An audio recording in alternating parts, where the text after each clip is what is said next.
Bueno, muchas gracias, Javier, Teresa. Ha estado genial vuestra participación. Bueno, como veis en el programa, empezamos ahora el turno de la mesa redonda, donde podréis participar todos vosotros. Podréis, como decía mi compañera Yolanda, hacer las preguntas que se han quedado en el aire. Los ponentes también pueden participar o aclarar o ampliar un poquito más la información que nos habéis estado dando. Tanto Azucena como Saúl y Emilio, y también Teresa y Javier, si queréis agregar algo más a lo que habéis dicho. Como podéis ver en la mesa redonda, reza que el título de Ciencia frente a pseudociencia, ¿no? Que es el objetivo de estas jornadas que realizamos en el CREER, ¿no? El anteponer la ciencia a la pseudociencia para dar una mejor atención a los usuarios desde el punto de vista profesional, pero para ello también necesitamos saber qué necesita la persona a la hora de poder tomar decisiones sobre su propia salud. Por eso la pregunta es qué hay que tener en cuenta para tomar decisiones sobre nuestra salud y cómo protegernos de las pseudoterapias, ¿no? Digamos que habría como dos vertientes, ¿no? Lo que hacemos como personas, como pacientes, y como profesionales cómo podemos trabajar este tema, ¿no? Entonces, bueno, yo lanzo la pregunta, pero podéis empezar a comentar en la vertiente que queráis, ¿no? La pregunta para mí sería qué hay que tener en cuenta para tomar decisiones sobre la salud, ¿no? Cada uno de nosotros en un principio, ¿no? Teniendo en cuenta lo que hemos estado hablando a lo largo de la mañana. Así que si queréis empezar, no sé si Emilio, por ejemplo, o Saúl, un poco por la... Bueno, yo voy a contar un poco lo que yo mismo hago cuando, claro, en nuestra asociación, en APTP, si alguien está interesado, aptp.com puede encontrar la información para hacerse socio o hacer alguna consulta. Nos llegan muchísimas consultas y yo soy el primero que a veces digo, ¿esto es legítimo o no es legítimo? ¿Qué hago yo para saber si cuando me llega algo, y es una pregunta que reboto, cuántas veces alguien nos ha dicho, tú prueba esto o intenta hacer esto con toda la buena intención, pero la benevolencia no siempre está reñida con la maleficencia, ¿no? Alguien por querer ayudarte puede hacerte mucho daño. ¿Qué hago yo? Pues yo cojo a esta señora de aquí y le paso los estudios de, mira, me han preguntado por esto, señora Azucena, a ella y a otra serie de gente, ¿vale? A gente distinta, gente científica, profesionales sanitarios, que conozco de redes sociales, de amistades, Intento preguntar a un grupo bastante nutrido y heterogéneo entre ellos. Por ejemplo, a un médico de la privada, a un médico de la pública, enfermería, investigadores científicos de la pública, de la privada, y les digo, mira, me han pasado esto, me han hablado de esto, la estimulación transcraneal, ¿qué hay de verdad aquí detrás? Me están preguntando para esta enfermedad, ¿esto qué tiene detrás?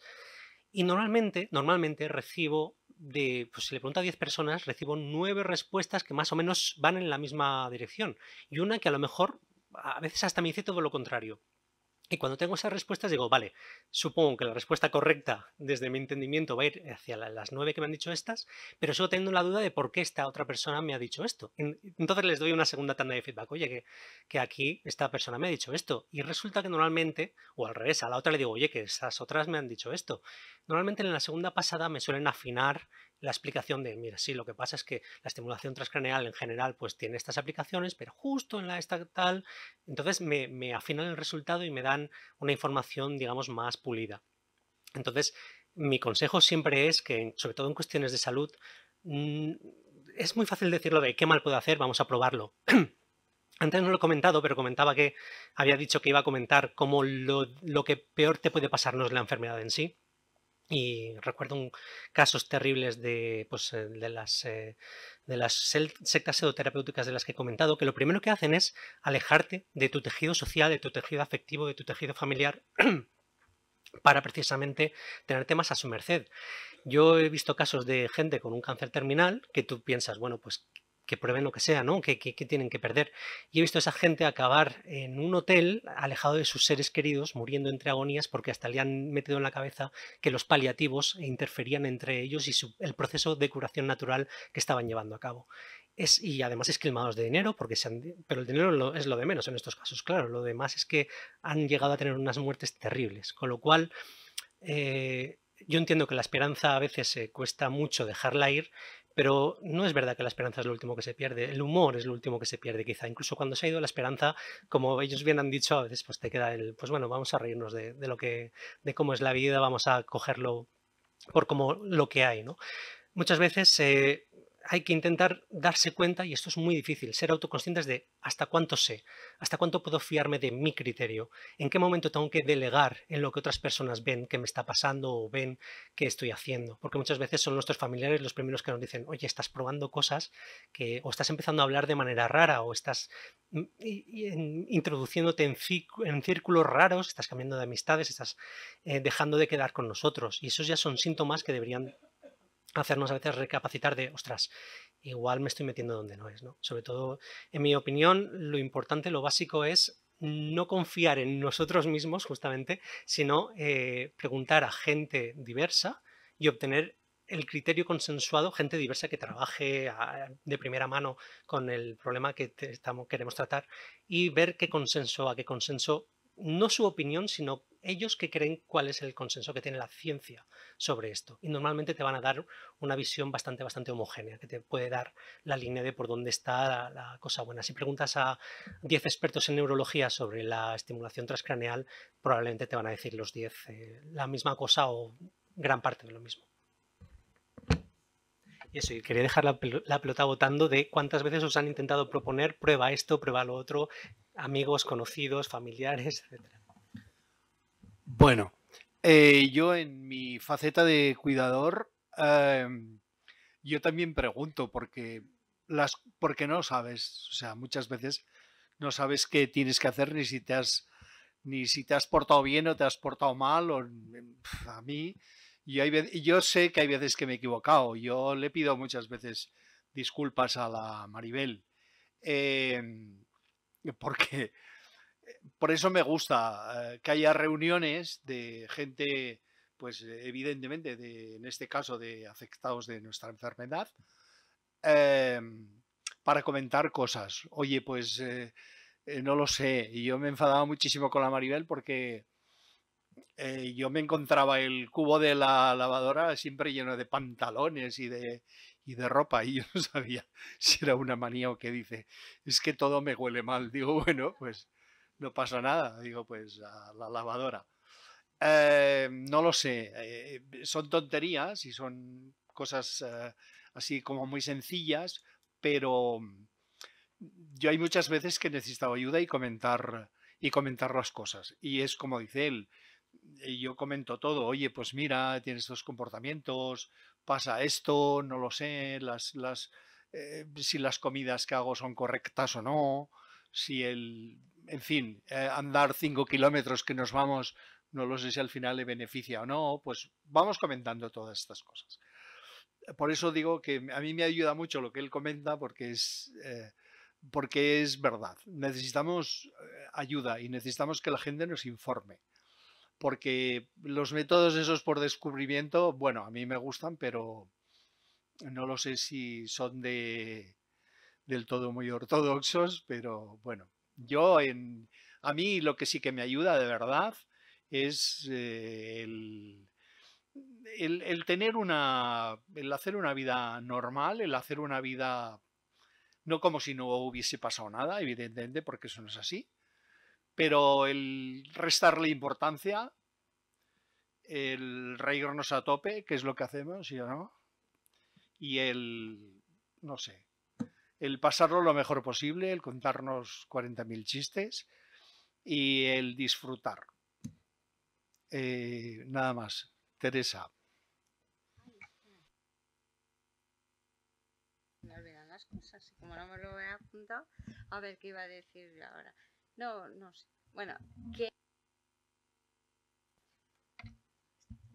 eso, que es como todo, como cuando tienes un hijo para educarle, es todo, pero sin obsesionarte, ¿vale? O sea, es pues eso, decir, bueno, pues yo sé que me voy a, jope, yo sé que me voy a morir, pero pues es que igual no me muero de esto, me voy a morir de otra cosa antes. Tenemos un hermano que también tenía la enfermedad y ha muerto de cáncer, o sea que pues es eso. Y luego hablas con gente y te dicen, pues yo tengo no sé qué, pues no, yo le digo, yo tengo una enfermedad rara y tal igual. Y dice, pues yo tengo no sé qué, mi hermano ha muerto de no sé cuántos, y no sé qué. Digo, bueno, que me quede como estoy, que por lo menos lo mío no duele. ¿Sabes? No vas a... Claro, yo no le voy a ir a dar pena, digo, ya está. Digo, sí. Vas eso, tomando las soluciones según van viniendo, porque ¿para qué me voy a comprar yo ahora una silla de ruedas que sé que la necesitaré? Sí, pues según vaya viniendo la necesidad, pues esto. Y es eso, es tomártelo con humor y que pase. Yo ahora sí que cuando me preguntan así, pues vivir el día a día, porque yo ya sé mañana, yo no lo sé, pero hoy es hoy. Y pues con todos igual, mi casa está abierta para todos, para mis hijos, para mis nueras, para mis hermanos, así que yo ya no tengo capacidad de organizar igual una comida, pero ellos saben que pueden venir y que en el frigorífico hay cosas. Pues yo lo que me gustaría incidir en el asunto, en el aspecto de tomar decisiones desde la calma, desde el sosiego, tomar decisiones respecto a tu salud. En un momento en el que estés especialmente vulnerable o especialmente preocupado o especialmente triste, pues no suele ser las mejores decisiones porque están muy mediadas por nuestros sentimientos. Entonces, en mi opinión, si se puede, es posponer las decisiones que afecten a nuestra salud, pues a esos momentos en los que estemos más sosegados o que no en una circunstancia perfecta, porque si estamos en una situación problemática global, pues nunca vamos a tener un momento de paz super zen, pero sí en la mejor de las circunstancias en ese sentido. Y luego además quería incidir en un mensaje, y es que cuando se nos ofrece prueba esto, prueba lo otro, me gustaría que todos pensarais una cosa. Bueno, hace unos años, unos 5 o 6 años, hice aquí un estudio en Burgos sobre cuál era el uso y la percepción que tenían los burgaleses sobre las terapias alternativas y complementarias. Y bueno, una de las cosas que se exploraron era el qué hacía preferir, en caso de que se prefiriera una consulta con una terapia de estas alternativas o la consulta convencional, y la mayor parte de las personas lo que decían era pues la falta de tiempo, la rapidez, la lentitud en la citación. Entonces, si la principal o uno de los principales motivos por los que las personas utilizan estas terapias alternativas o acuden a los terapeutas o pseudoterapeutas es precisamente que cuando acuden a la sanidad pública no se sienten escuchados, no se sienten acompañados, no se sienten, pues no sienten el apoyo emocional que muchas veces es lo que principalmente necesitan, porque como ya hemos comentado, las enfermedades muchas veces no se pueden curar. Entonces lo que se necesita es lo que están comentando aquí nuestros magníficos testimonios. Necesitan tener una vida lo más normal posible, a desapegarse de esos demonios y de esas limitaciones que se autoimponen o que a veces impone el propio entorno, y eso se hace con apoyo emocional. Y eso se hace simplemente con escucha activa, simplemente, ojo, cuidado. Cuando tienes una agenda que te obliga a ver a un paciente cada 3 minutos, usted me dirá qué apoyo emocional le voy a dar entre que se abre y se cierra la historia digital. Claro, aquí no estoy excusando a los profesionales, lo que estoy diciendo es que cuando haya que pedir algo, pidamos, por ejemplo, estas cosas a los decisores, que son cosas factibles, ¿eh? Pidamos eso, pidamos que nuestros profesionales nos atiendan con más tiempo, pidamos que haya más fisioterapeutas, que haya más terapeutas ocupacionales.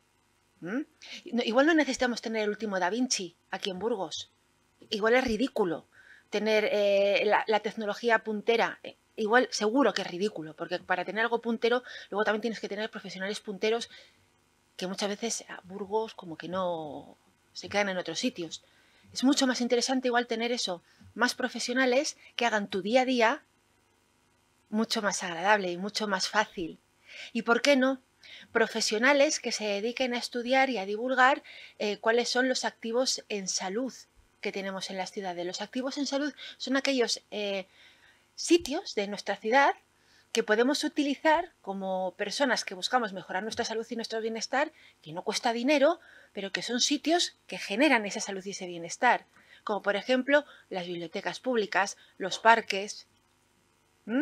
Imaginaros aquí en esta maravillosa ciudad que tenemos tanto río, tanto árbol, sitios donde juntarnos, donde compartir experiencias, donde reírnos, ¿a que sí?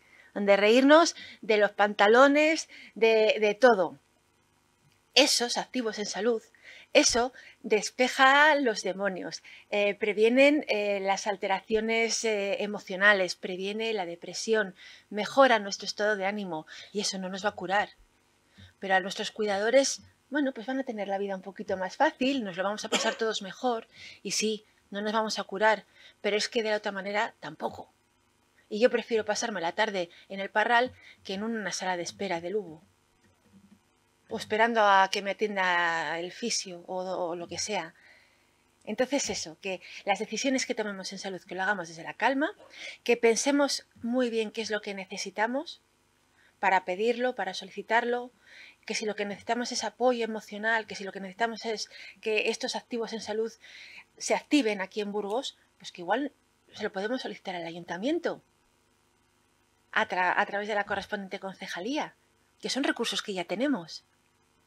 Entonces, bueno, pues son ideas y sobre todo que hagáis más caso a vuestra enfermera que a la vecina. Bueno, si la vecina es enfermera, vale, pero si no, quiere decir que, ya, a ver, digo enfermera porque yo soy enfermera, pero es aplicable a los profesionales sanitarios que os atienden. No todo vale para todo el mundo y muchos consejos bien intencionados, pues bueno, a veces pueden ser hasta perjudiciales.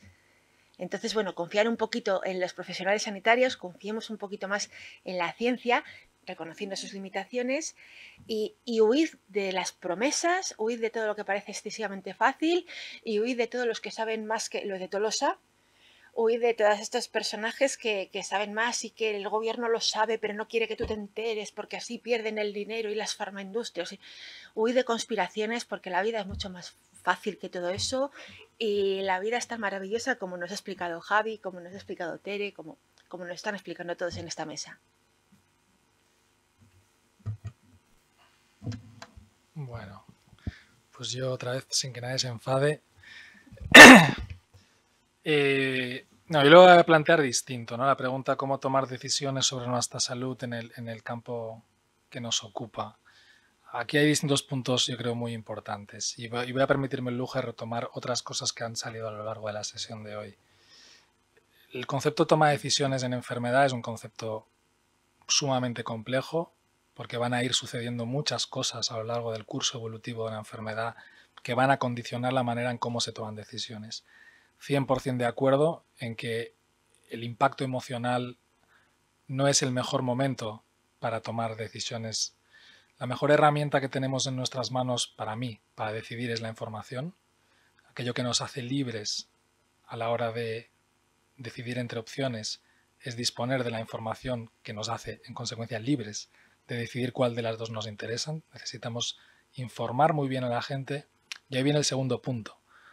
Necesitamos estar convencidos de la que la gente entiende o de que es cognitivamente capaz de entender.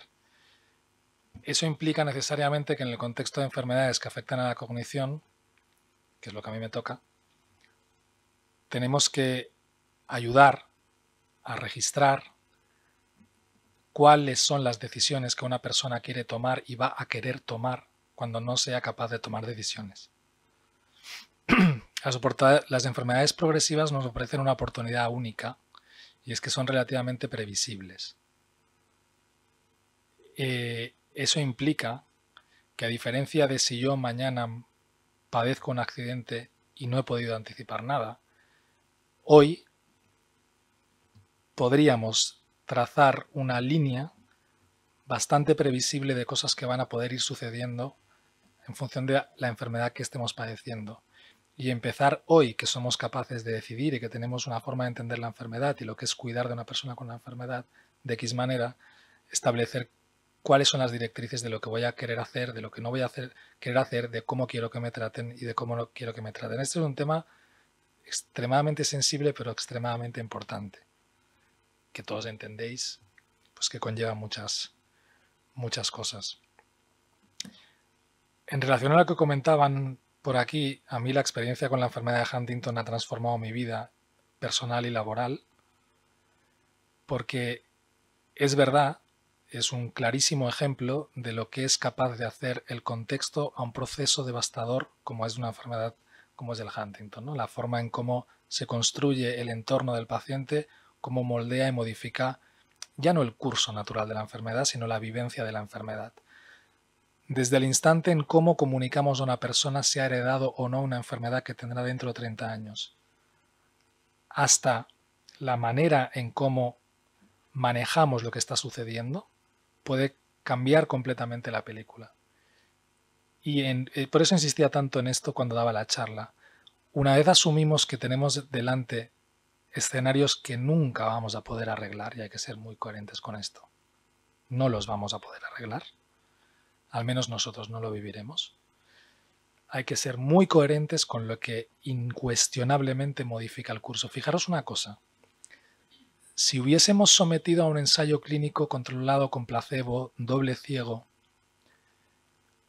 a cualquiera de los fármacos ultra novedosos que estamos probando en nuestro hospital para la enfermedad de Huntington, y hubiese incorporado un grupo que fuesen ellos, donde la intervención hubiese sido lo que ha hecho él,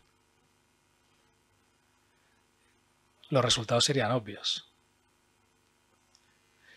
Si hoy tomamos los resultados que han supuesto la aprobación por la FDA de un famoso fármaco para el tratamiento de la enfermedad de Alzheimer y miramos el cambio funcional que ha supuesto ese fármaco, os aseguro que en magnitud el cambio funcional que ha supuesto esta intervención es infinitas veces mayores. Eso es lo que intentaba transmitir continuamente a lo largo de... Y cuando vayamos a decidir cómo intervenimos en nuestra salud, hay una parte que la haremos desde lo más visceral, en un intento desesperado por curarnos, y eso es normal, y lo vamos a probar todo, pero no tenemos que olvidar cuál es la realidad y que este tipo de herramientas son a día de hoy las que más impacto tienen en la vida de las personas con enfermedades de este tipo. O sea, no hay... Eso es incuestionable.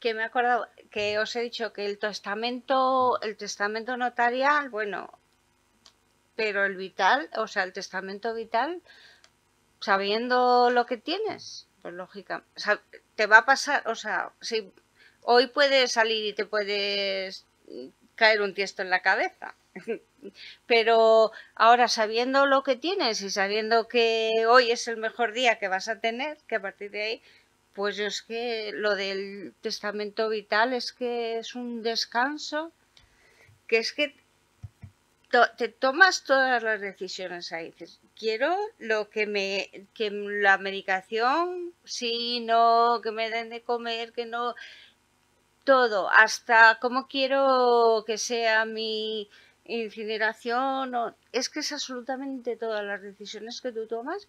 Y es un descanso que a ti te queda para luego los hijos. Sí, este es un punto que me gusta mucho, lo has comentado, porque decidir en salud también es decidir sobre esto. Claro, una persona tiene que ser capaz, no es una cuestión de capacidad, una persona es libre de contarnos qué quiere que se haga y que no se haga. Y precisamente en el contexto de lo previsible que es muchos de los escenarios que nos va a tocar pasar a todos los que estamos en esta sala, aquí no se va a salvar nadie, pero desde lo previsible que supone una enfermedad como es el Huntington, nosotros como profesionales necesitamos saber qué quiere la persona que hagamos. Ya no hablamos de aplicar o no corrientes mágicas en el cerebro, que por supuesto nosotros no lo hacemos, pero algo aparentemente tan simple como si pasado mañana tu supervivencia depende de que te coloquemos una sonda con la que alimentarte, ¿quieres que lo haga o no? Eso es una decisión sobre salud. ¿Vas a querer que lo hagamos o no? Esa decisión, esa respuesta, ¿de qué va a depender? De lo bien informada que esté. Hoy, de comprender lo que implica una u otra opción y en función de ello, ¿qué vas a querer que hagamos? Y esto a día de hoy en este país lo podemos trasladar hasta el último eslabón, que incluye el instante en que la persona decida que, atendiendo a las particulares de su condición, prefiere no seguir y aplicar lo que permite una ley que tenemos de disposición a día de hoy en nuestro país, que implica tomar una decisión de hasta aquí. Entonces, todo esto también es decidir en salud, y todo esto, como muy bien ha introducido, es algo que deberíamos dejar todos plasmados en un documento muy simple, donde desde nuestra, como decía ella, desde la calma, especificamos lo que nos gustaría y lo que no nos gustaría. Porque si no, quien va a tener que decidir es el agente a quien le toca decidir, que no es ni vuestra familia, ni vuestros hijos, ni nadie, sino que es el profesional sanitario, que en muchas ocasiones no está educado para no hacer otra cosa que no sea salvarle la vida a alguien al precio que sea. Y eso, en la línea que comentaba el compañero, puede suponer algo que es crítico en la vida de las personas, es el cómo nos vamos a morir. Y eso es, morirse bien o no morirse bien, cambia diametralmente la película. ¿Hay alguna intervención? ¿Queréis hacer algún comentario, alguna pregunta?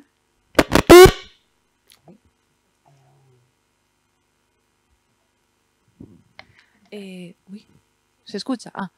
Nada, yo quería preguntar, porque varios de aquí somos estudiantes de terapia ocupacional, y como antes comentó Teresa que realizabas terapias, no entendí si eran otro tipo de terapias o ocupacionales, pero eran online. No sé, nos gustaría un poco saber, por saber un poco, verlo así de manera más directa. Gracias.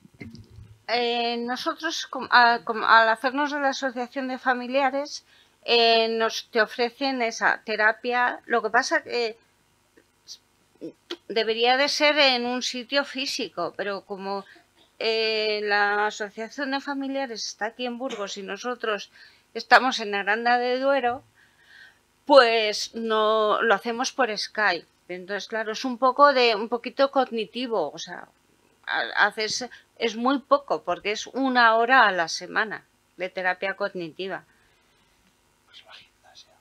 Bueno, vamos, ahora se están desplazando ellas una vez al mes a hacérnoslo físico, pero claro, lo ideal sería poderlo hacer en su sede o aquí en el CREER, ya que es una enfermedad rara y tienen un gimnasio súper magnífico y unas terapeutas, unas profesionales excepcionales, pero claro, nosotros nos adaptamos a lo que hay, pero realmente una hora a la semana para no perder lo cognitivo es muy poco.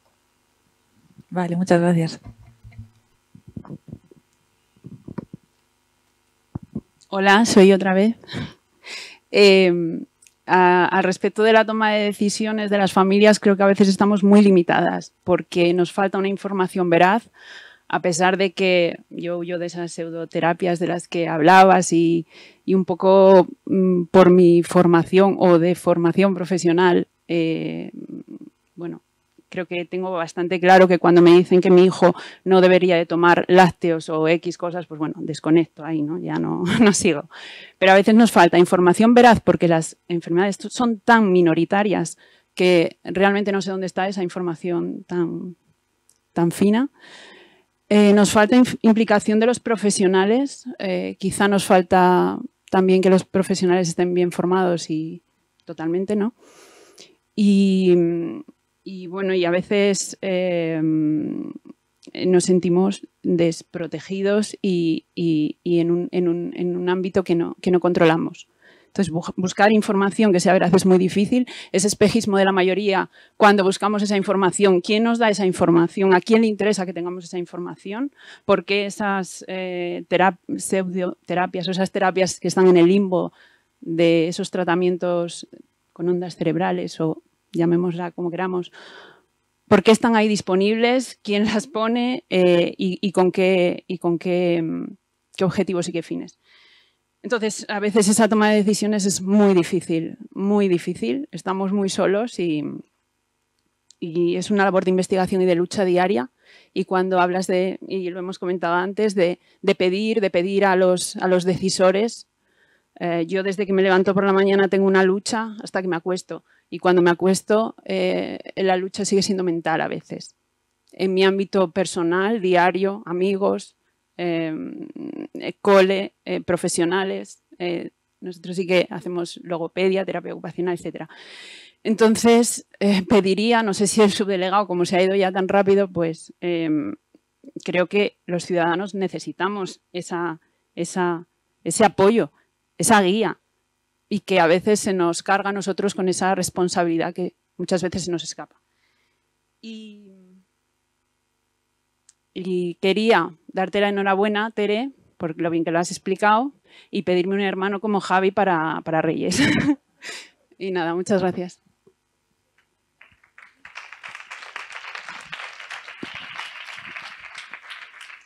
Yo sí puedo decir otra cosa y después ya me echáis, como tengo que volver a Barcelona. Pero en respuesta a lo que dices, o sea, esto es la realidad y este es el problema. Ya voy a hablar un poco mal, este es el jodido problema. Es decir, aquí no nos va a hacer caso ni el tato, ¿vale? Aquí hay varios problemas de índole antropológica, casi me atrevería a decir. Es decir, el ser humano no está necesariamente preparado para aceptar que no hay nada más que lo que hay. Y eso nos lleva indefectiblemente, dices, no encuentro, te entiendo muy bien, hay mucha gente que dice, es que no encuentro qué puedo hacer. La respuesta es que ya lo has encontrado, es que no se puede hacer nada. No hablo de tu caso, hablo en muchos escenarios. Es evidente que la forma en cómo trasladamos la información es patética. Pero yo ahora la voy a decir muy gorda, pero ya me da igual. Fijaros una cosa, un poco vinculando a la charla excelente sobre las pseudoterapias. No solo es un problema del que deliberadamente hace un negocio engañando, es que hay mucha gente que hace pseudoterapias que está convencido que lo que está haciendo es útil.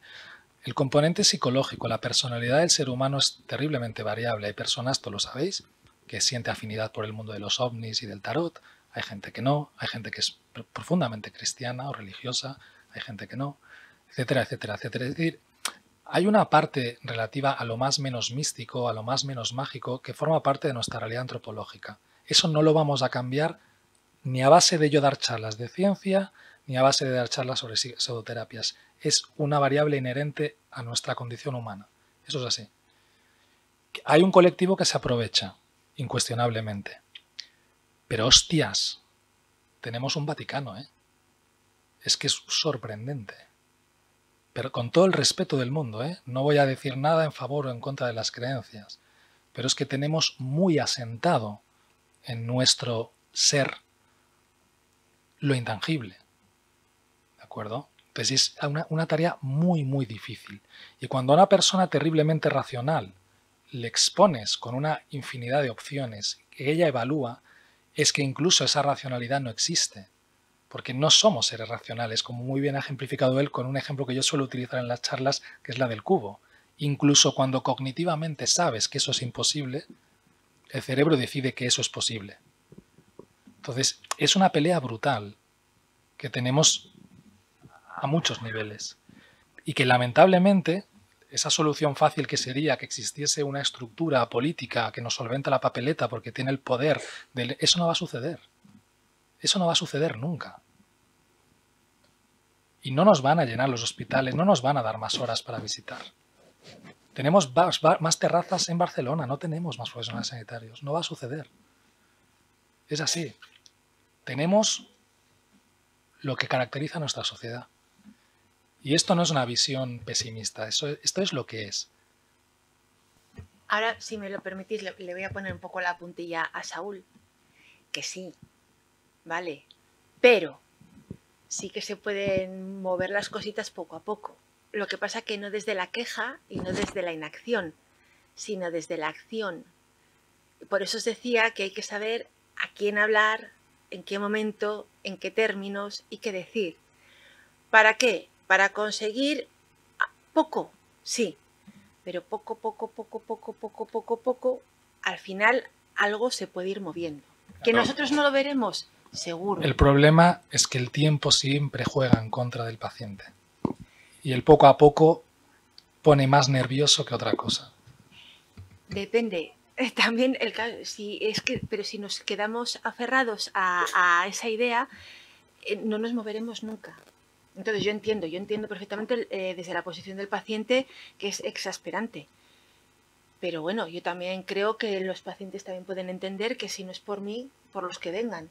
Pero ¿realmente alguien cree que es necesario, con lo simple que es en realidad entender lo que es una enfermedad X, que es necesario hacer diagramas de flujo para explicarle a alguien que no necesitamos tantos campos de fútbol y que necesitamos mejores hospitales? O sea, Sí. no es tan complicado. Sí, pero es que no les interesa esa información. Ese es el los tema. decisores piensan en rédito, otro tipo de réditos, no piensan en resultados en salud. Entonces, lo que piensan es ¿qué me va a rentar más? Claro.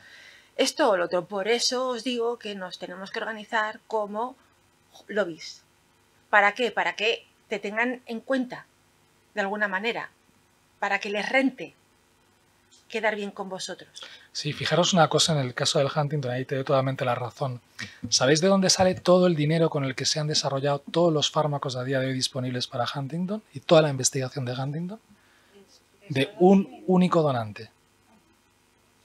Una persona que donó más de 13 billones para que se curase el Huntington. Y una fundación sin ánimo de lucro gestiona una fortuna a través de la cual hemos aprendido en 15 años lo que nunca se ha aprendido en Huntington, llegando hasta el punto de desarrollar ensayos clínicos. ¿Sabéis quién es la segunda entidad que más dinero genera para la investigación en Huntington? La Asociación de Familias Norteamericana de Huntington. Y eso es esta idea de organización.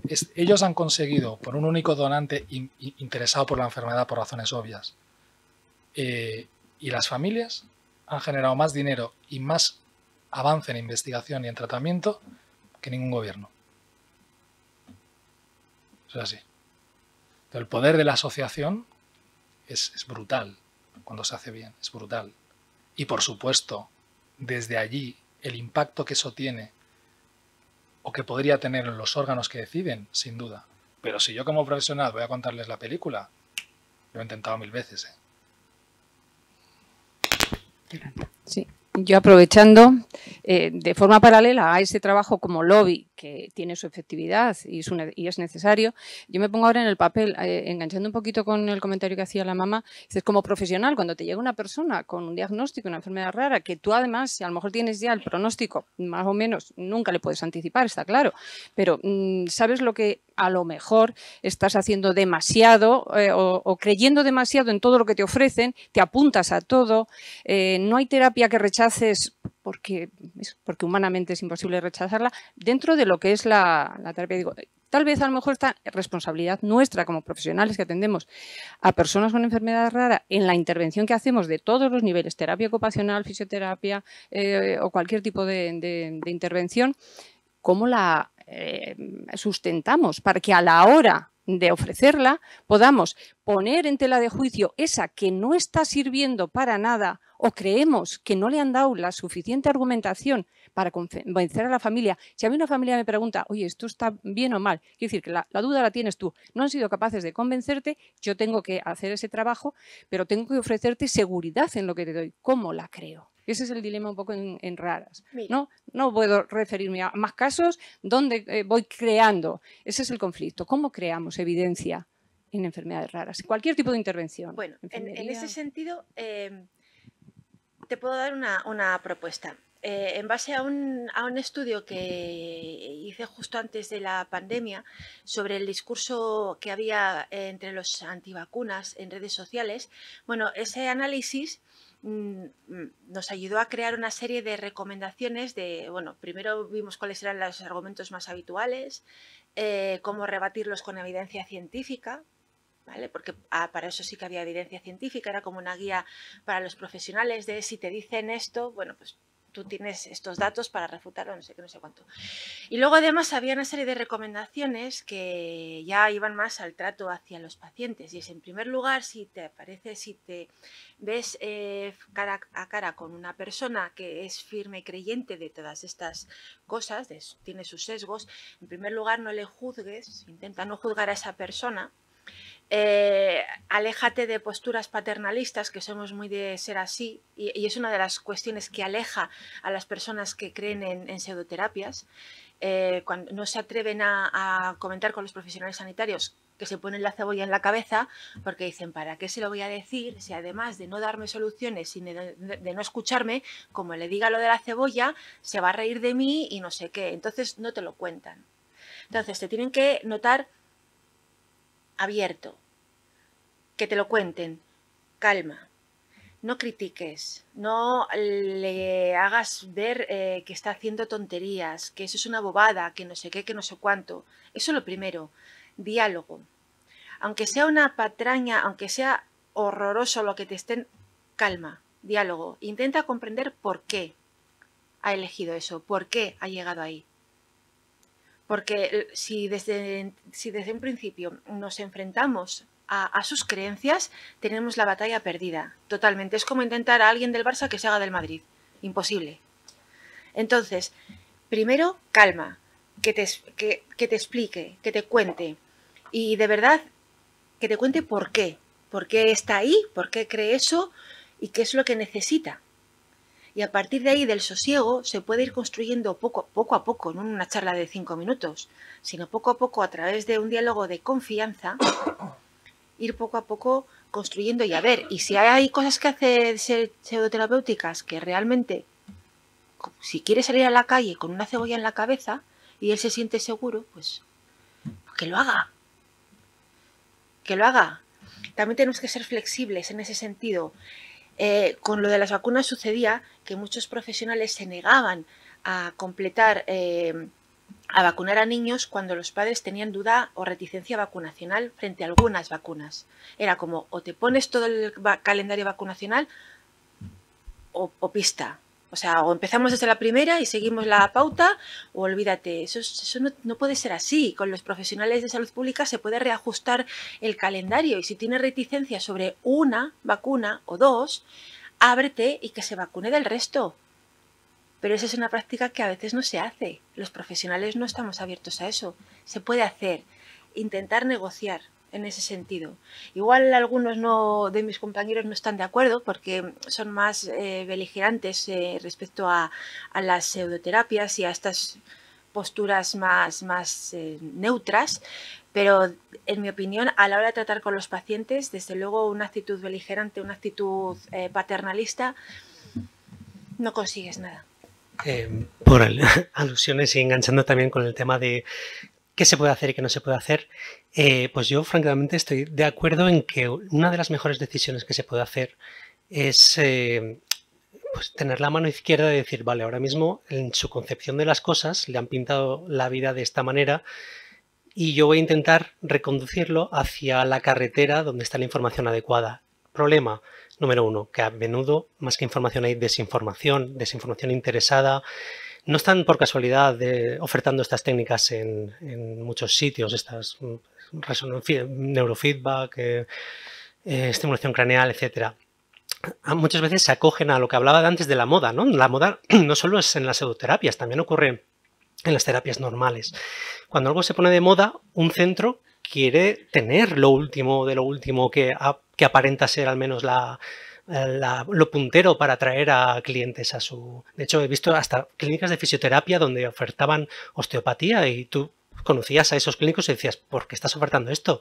Si sabes que no funciona, y dices, ya, pero así me viene más gente, luego le hago fisioterapia, pero si pongo osteopatía es como que hago más cosas. Eso. Te quedas como, ostras.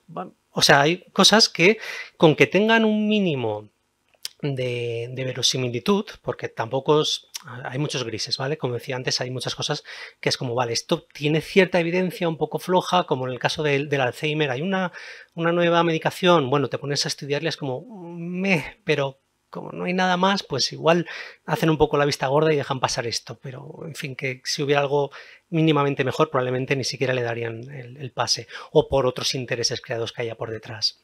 Luego podemos extendernos con esto.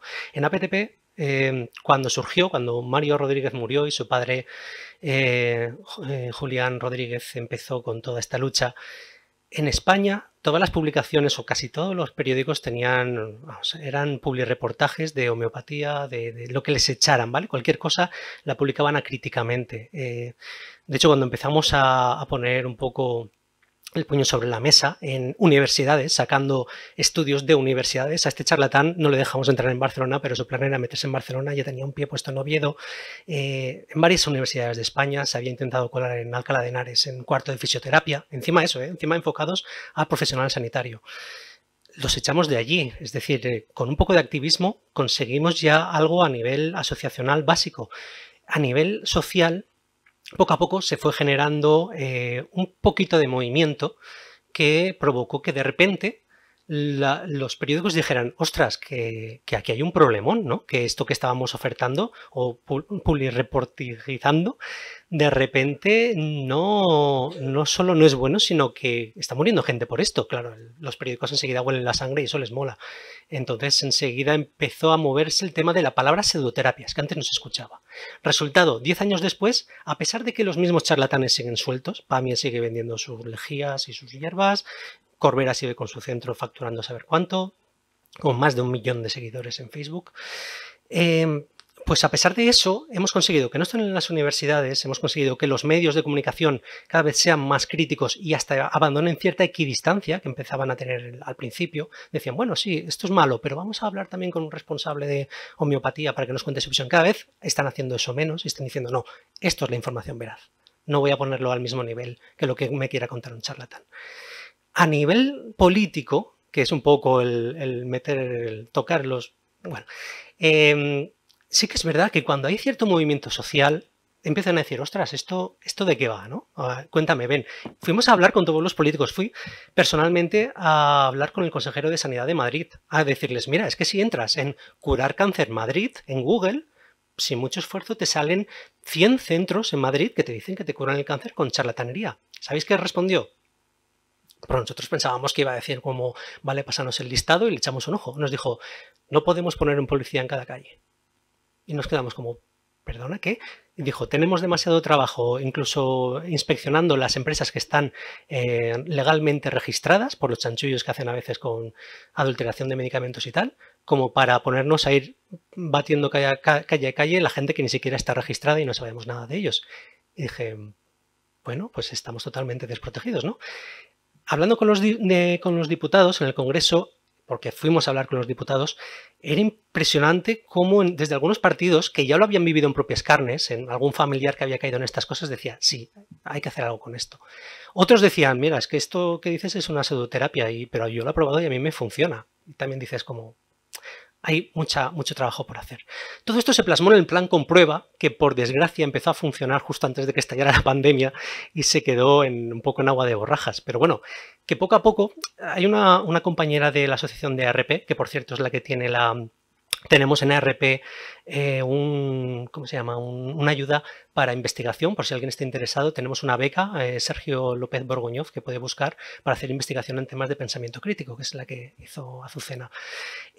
Pues lo que dice esa compañera es, esta guerra la tenemos perdida, porque como bien dice también Saúl, estamos luchando contra la humanidad, contra el pensamiento humano básico, pero es una guerra que más nos vale luchar, que no podemos no luchar, porque es peor no lucharla. O sea, este muro de contención que estamos haciendo muchas asociaciones para intentar que los charlatanes simplemente no se dispersen como una metástasis y lo impregnen todo, pues nosotros lo luchamos, pero es que ellos lo hacen 24/7 porque les va su sueldo en ello, tienen muchísimos más recursos, es una lucha muy asimétrica, se pasan el día poniendo desinformación en redes, con lo cual si alguien intenta informarse en redes, lo más normal es que encuentre basura, pero acabe pareciendo que es lo único que hay y tienen la gente por eso, con lo cual se pueden hacer cosas, es costoso, es muy desagradecido, a veces hasta hay pasos atrás, pero tacita, como decía Azucena, pues al final se ven avances, pequeños avances. Y tú aquí lo que puedes hacer, si te vienen así familias con esta desinformación, es igual dar nociones de lectura crítica de la información en Internet. O sea, tampoco son lecciones muy básicas, es que hay muchas veces que ves páginas... A eso me refiero con ponerlos en la senda, aunque no les intentes informar, orientarles sobre cómo informarse. Hay muchas veces que ves páginas que dices, es que no están ni bien hechas, o sea, dices, es que esto no sé cómo puede generar confianza.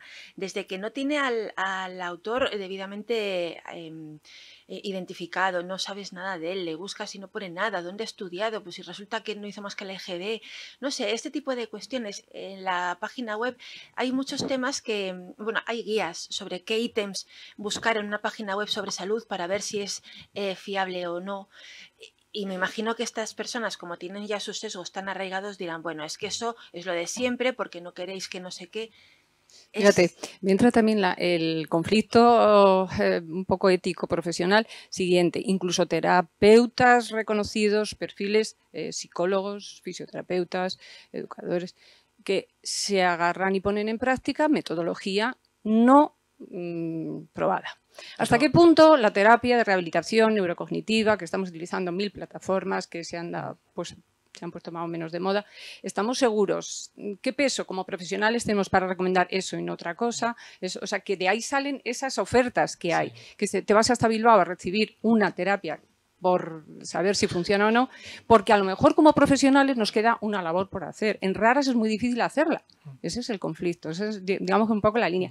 Digamos que en las pseudoterapias tal vez a lo mejor, bueno, pues es ese camino, el pensamiento crítico, la información, el acompañarles en esa revisión. Pero cuando ves ofertas desde... Pero yo creo que, siguiendo un poco con el tema, yo creo que la lucha no está del todo bien planteada. Quiero decir, es imposible ganar esta guerra pretendiendo que destruyendo al charlatán se va a solucionar el problema. O sea, eso es obvio. Conocéis el concepto de disonancia cognitiva, etcétera, ¿no? El ser humano no está diseñado de algún modo para obedecer a la razón, si no los casinos y los bancos no ganarían dinero, ni llevaríamos todos un teléfono que cuesta lo que un alquiler de piso. Entonces, y mucho menos cuando tienes todos tus recursos cognitivos invirtiéndolos en la preocupación de que tu hijo, hija, padre o madre tiene una enfermedad. Luego hay otro problema sobreañadido.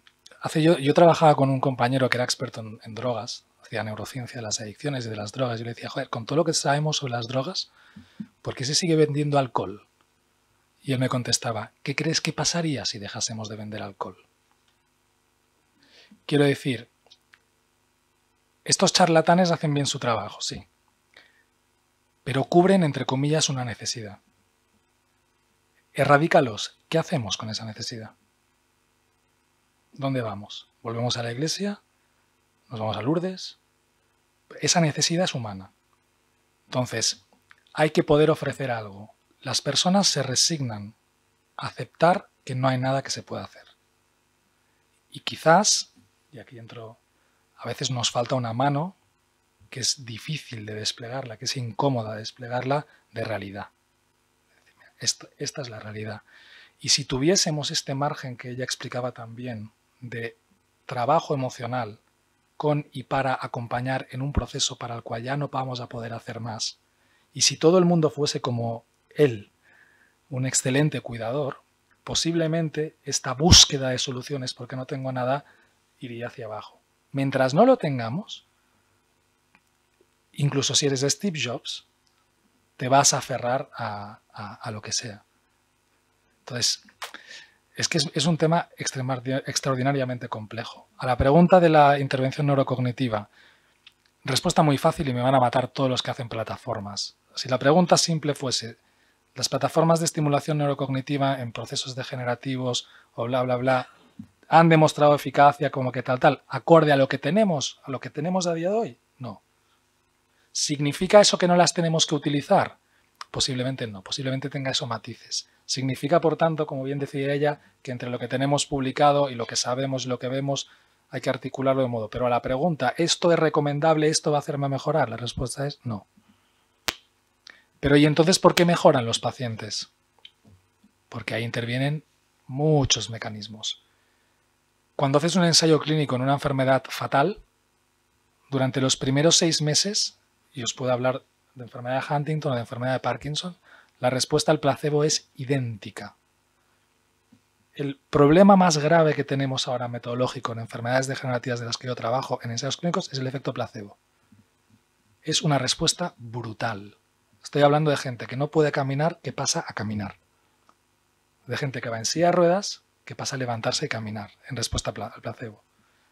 Eso tiene un poder brutal. Luego entra otra cuestión ética.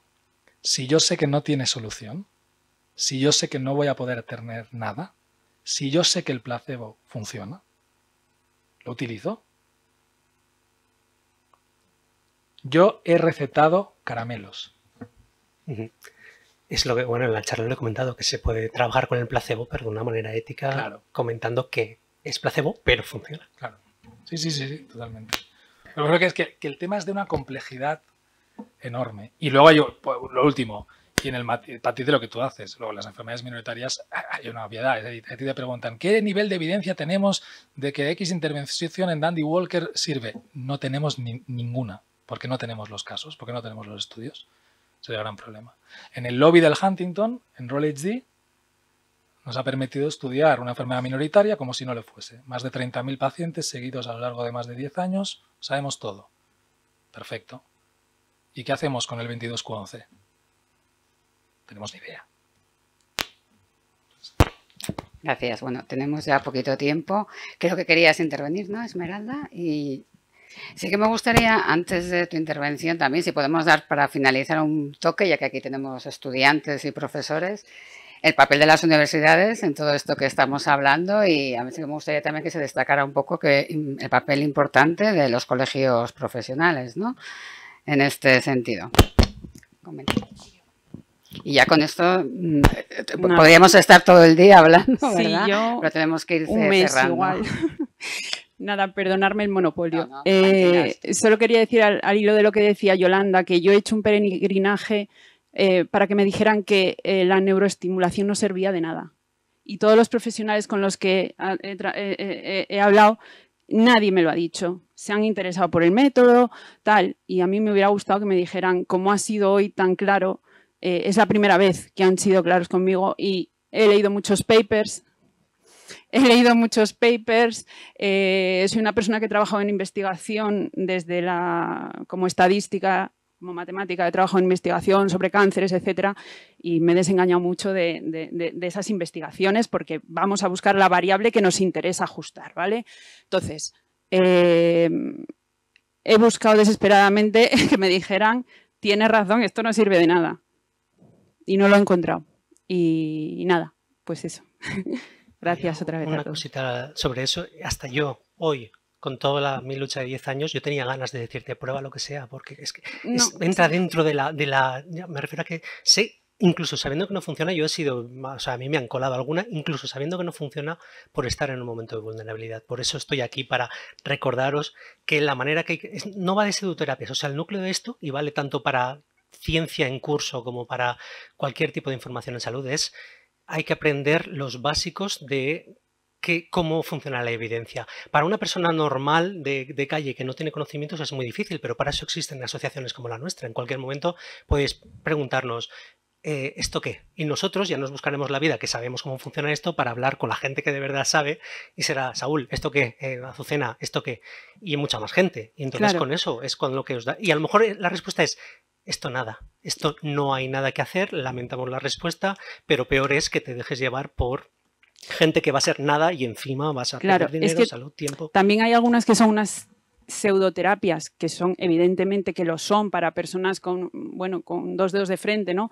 Y hay otras terapias que te hacen dudar, que yo no sé, o sea, cuando hablamos, me voy a lo mío otra vez, ¿no? Del neurofeedback o de ese tipo de terapias, no me las han presentado como... quiero decir, hay papers, hay publicaciones, los profesionales con los que hablo no han sido nunca especialmente claros. Sí, es lo que comentaba antes. Entonces que hay es muy difícil. Y todavía más cuando es ciencia en curso. Como es el caso, que todavía hay cosas que deberían decirte, esto aún no se sabe, no lo promulgues como válido, o esto todavía necesitamos un corpus más grande de gente, y aún así, como es algo que parece súper, pues se empieza a ofertar, porque si no parece que eres el último mono que no lo oferta. Hay una presión ahí de pares también, de la industria, de nosotros como usuarios, que necesitamos tener un remedio al que acogernos. Bueno, yo tengo que decir que a mí me dieron el diagnóstico de la enfermedad, pero no me dieron nada más. O sea, me dieron solo el diagnóstico. Y yo no es que no encuentre lo que tengo que hacer, no es una búsqueda constante, sino que cuando me ofrecen determinadas cosas me gustaría tener la información veraz y los profesionales que sean capaces de comunicarlo de una manera mínimamente clara y desde la verdad que hoy he escuchado por ahí. Así que, pues eso. Pero fíjate, probablemente, y por eso son necesarios las unidades de referencia, yo es lo que le digo siempre a nuestros pacientes, o sea, no entiendo la búsqueda, pero no busques, pregúntanos a nosotros. Es muy poco probable que algo que un señor que no conoce ni el tato dice que ha descubierto, si funciona, es muy poco probable que yo no lo sepa, en el ámbito que a mí me toca. Cuando es algo que encuentro buscando y me han dicho que, hombre, probablemente la gente que nos dedicamos a X ya lo sabríamos. Que eso es así. Sí, tengo que decir que es una persona que ha estado dando charlas en la Universidad de Burgos, es un neuropsicólogo sí, pero es una persona reconocido tal, y me ha mandado información y tal. Quiero decir que tampoco es el primero que me he encontrado por la calle. Sí, no. Entonces, pero no me refiero... He buscado información al respecto y he preguntado y luego otros profesionales quizá no han sido lo suficientemente claros para decirme, mira, no. Claro. Y yo hubiera agradecido ese no, porque yo era lo que estaba buscando realmente, que me dijeran que no. La directriz que yo intentaría trasladar, asumiendo que los profesionales sanitarios saben, es haz lo que te diga el médico. Quiero decir, o la enfermera, por supuesto. Y pregunta varios. Estoy hablando de médicos profesionales, es que médicos. Que vaya, por eso yo no he dicho que pregunte a uno, yo pregunto a muchos, porque puede que haya dado con uno que justamente... No, por eso decía lo de la necesidad de las unidades de referencia, donde sabes mucho de algo. Yo no sé mucho de todo, yo creo que sé de algo. A mí me preguntan de muchas cosas y diré, no tengo ni idea. Eso es lo que a veces falta, ese punto de humildad, y entonces cuando la gente se lo inventa, no tengo ni idea. En cuanto a estas técnicas molonas, que fíjate que yo las he separado, como bien dices, en mi charla, de lo que son energías y chakras, de lo que son cosas que... Y es lo que dice el compañero. Yo hago un proyecto de investigación, publico un paper y me casco el salto de los datos medio por hacer a un producto, porque una empresa me lo fabrica y empiezo a ganar pasta. Y es este limbo de la regulación en lo que no es fármaco en este país, como también puedes vender productos como complemento nutricional que lo que hacen es que hagas un pipí muy caro, pero te ponen que, eso es verdad, pero ponen que van bien para dormir cuando no hay tal. Luego hay un tema también que se me ha olvidado muy rápido. La gente necesita que le des cosas, ¿vale? O sea, tú te encuentras mal y vas al médico y te dice toma un vaso de aire y no lo compras. O sea, y de eso se nutre, por ejemplo, la homeopatía, ¿no? Que sabemos todos que es nada. Pero ¿qué pasaría si no tuvieses la posibilidad de darle nada a gente que necesita cosas que tomarse? Pues que posiblemente tendrías gente muy somatizando un montón. O sea, es un escenario complicadísimo, ¿vale? Lo de las terapias de estas que dicen, mira, yo hace poco estuve en un foro, no diré ni dónde ni cuándo, pero no está muy lejos de aquí, sobre también con la misma etiqueta del gobierno y tal, inversiones multimillonarias en desarrollo tecnológico aplicado a la intervención en enfermedades neurodegenerativas. Yo nunca había visto tanta pasta moviéndose por parte de gente que yo llevo ya 15 años dedicado a esto, con mucha intensidad, con toda la intensidad.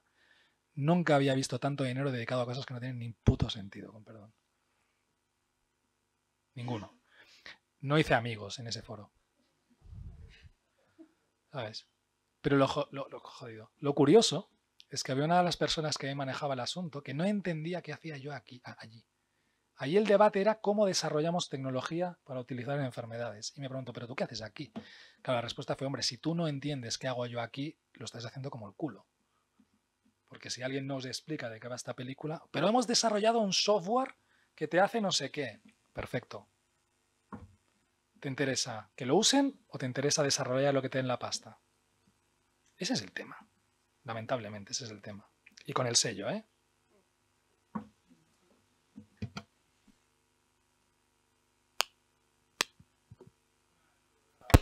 Sí, hombre, ya sabes. Hago una intervención más. Sí que me gustaría, si queréis hacer algún comentario ya para despedirnos sobre la pregunta, yo creo que es importante el papel de los colegios profesionales, la universidad, en todo esto que estamos hablando. También, si queréis hacer algún comentario. Ah, vale. Sí, yo precisamente sobre esto, yo soy profesor universitario y no sé si voy a ser optimista con la visión que voy a dar. Yo traigo a mis alumnos aquí porque tengo que pegarme por este discurso en la universidad. Alumnos de profesionales sanitarios, en la mayoría de carreras sanitarias, salen sin entender lo que es una evidencia científica. Entonces, cuando... Es duro esto, pero es así. Y te pegas en un claustro en el que eres minoría. Entonces, cuando salen de ahí, ¿quién les forma? Yo me hago muchas veces esa pregunta. Y allá hay una enfermera y hay un médico. No les voy a poner el compromiso, pero la mayoría de su gremio no sabe analizar eso. Alguien les cuenta lo que es la evidencia. Entonces, para mí la lucha, o esa es mi perspectiva, o mi experiencia, igual puedo estar confundido, estoy de acuerdo con que el pensamiento mágico es inherente a un mente humano. Pero hay una cuestión cultural aquí también, y esa batalla la podemos ganar. De hecho, hay tendencias. Sabemos que vamos detrás de otras culturas. En Estados Unidos, por ejemplo, la creencia en la ciencia está disminuyendo, especialmente en ciertas ideologías. Me parece, leí ayer, en 10 años la creencia en la ciencia había pasado a ser la mitad en republicanos. ¿Nos podemos encontrar esto aquí? Ahora mismo habláis de ciencia y nos dota de verdad. Puede llegar un momento en que eso no sea así. Entonces, sí que hay que hacer formación. Estas cosas sí son útiles. Es que esta gente no ha empezado a trabajar. Cuando empieza a trabajar y vea recibir esto no es lo mismo que no recibirlo. Pues mira, cogiendo entonces os animo a continuar. Fusionando las dos preguntas, las universidades, sobre todo cuando yo empecé con esta lucha, un coladero, pero un coladero tremendo. ¿Por qué? Porque los charlatanes es como, si me meto en la universidad, no me sacan, vamos. Y la gente que sale de esas universidades pues acaba en los consejos de colegios médicos. Y otro coladero, que a mí me sorprendió francamente tener que pegarme con ir a denunciar a un charlatán a un colegio, a la sección de deontología de un colegio profesional, y ver que el que llevaba la deontología era el que estaba aplicando la charlatanería que quería denunciar. Y fue como, tenemos al zorro al cuidado del gallinero. ¿Qué pasa? Que esta gente se moviliza mucho. Como he dicho antes, les interesa estar cuidando de su negocio. Entonces, pues con el miedo de que los que no están contra estas cosas son más tibios porque perderían votos de la gente que bla, bla, bla, lo que tú has dicho, estás en minoría en los claustros. ¿Por qué? Porque hay mucho miedo de decir esto no es así, o me han engañado, y porque hay mucha gente que genuinamente cree en esto, profesionales sanitarios también. En mi experiencia de 10 años, el 95% lo hacen de buena fe y el otro 5% son los que están en la cúpula que están formando, deformando a los otros, y son los que se la llevan muerto y saben. Bueno, Pami es que estábamos hablando aquí, vendiendo plantas para el corazón, y a él cuando le das el jamacuco, pues descubre rápidamente, no hace falta descubrirlo, que la planta que mejor le funcionó fue la de cardiología del hospital, porque salió corriendo a por ella. Y él va al hospital, pero él vende las plantas para esa misma afección, ¿no? Entonces, es fácil ver gente que lo hace de buena fe. Con la gente que lo hace de buena fe, tú puedes, de hecho, algo que ha hecho bueno el tema de los colegios sanitarios es a nivel de la OMC, gracias por movernos también, crearon el Observatorio contra Pseudoterapias, Pseudociencias y Sectas Sanitarias, intrusismo, de la Organización Médica Colegial, ¿vale? Crearon un órgano específico para un poco ver cómo estaba el asunto. Vieron que estaba fatal, que estaba perdidísimo, que había colegios muy beligerantes, muy promotores, colegios sanitarios, muy promotores de pseudoterapias. Un colegio en Barcelona, por ejemplo, de enfermería, que en su página web decía que, bueno, ya hemos hecho nuestra formación en tercero de flores de Bach, y es como, no solo no luchas contra esto, sino que expones alegremente que te estás formando en una pseudoterapia. Vamos haciendo pasitos. Ellos los de la Organización Médica Colegial están intentando promover el dar cursos específicos a profesionales para entender qué es la evidencia científica, que básicamente toda la metodología científica es responder a la pregunta, si me estuviera equivocando, ¿cómo lo podría saber? No es tengo razón en esto, voy a comprobarlo, sino voy a ver si estoy equivocado. ¿Cómo lo demuestro? ¿Cómo demuestro si esta hipótesis que tengo no es? Pero eso es algo que falta a muchos profesionales, y la rueda, y además los charlatanes se reincorporan a la rueda metiéndose en la formación de futuros profesionales, y así estamos. Yo te puedo comentar que yo llevo 15 años dedicándome a la formación posgrado en lectura crítica de evidencia científica, sobre todo a enfermeras, pero también a médicos, a algún terapeuta ocupacional, logopedas. Básicamente, ahora estoy en la Universidad Internacional de Valencia, pero hago mucha formación continuada, formación profesional continuada. Cursos de SACIL, cursos de otras entidades, y es materia que no falla. En todas las programaciones de formación siempre hay cursos de metodología de la investigación, de recuerdo, siempre hay cursos de lectura crítica todos los años, año tras año, y luego hay otro tipo de actividades como por ejemplo clubes de lectura crítica, también hay, o sea que sí que hay iniciativas. Lo que pasa es que es más bonito hacer un curso de flores de Bach. Y total, los créditos que me dan para la bolsa de trabajo o para la oposición son los mismos. Entonces, es que un curso de lectura crítica, esto es turrón duro. Pero uno de flores de Bach, la. Y son los mismos créditos. O sea que también hay que hacer un poco de crítica por los dos lados. Los colegios profesionales y las asociaciones tienen que salvaguardar la integridad científica de sus corporaciones, pero también, en cierto modo, hacen lo que piden los colegiados y los afiliados, porque también participan sindicatos y demás. Entonces, es una batalla, ¿verdad? Conozco las actuaciones que ha ido haciendo Emilio, yo de alguna de ellas he participado, y al final hay comisiones, tanto en las universidades también, he tenido yo mis cositas con estas asignaturas de libre configuración, o como se llama, te dan a elegir entre lectura de un metaanálisis o terapias energéticas alternativas. Ves que a lectura de metaanálisis se te apuntan 2 y a las terapias energéticas se te apuntan 48.